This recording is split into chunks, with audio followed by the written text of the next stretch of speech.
Let's just start with what's on your mind and what this experience of quarantine has been like for you thus far. Well, I first want to say, Sam, that I think you saved my life. I am a person that has all these underlying conditions, and I was not taking this seriously, as so many people were not. And I'd even been, I have to go to the doctor a lot, and I'd even asked the nurse, what about this COVID or corona? Is this a problem? And she said, oh, it's not a problem. It's a flu. And you just take some, Oh, you wow. drink a lot of fluids and you take some Tylenol. And it was so appealing to think that it was nothing. You want to believe the good news always. And so I was going along thinking if everyone was hysterical. And then you just happened to send me an email, a short email about something else. And at the bottom you said, be careful. This is shaping up to be a really big deal.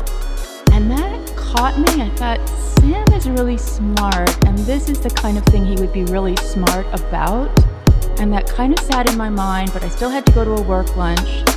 And as I was sitting in the work lunch, noticing the restaurant wasn't nearly as crowded as usual, the guy I was interviewing and I, our phones kept going off with all these different things being canceled. Mm. And while he was sitting there, a job he had booked that was really important to his family economically, financially, I should say, dropped out. And so it was kind of just seeing someone in real time losing work and income. And I walked out of there, and I remember I never eat enough at a work lunch. I'm very nervous in work lunches, and I always, don't eat. And I was walking to the car, and I stopped in a drugstore, and I bought a candy bar, and I sat on it was a bench, a bus bench, a bus stop bench on Ventura Boulevard. And all of a sudden, I just thought, I need to go home.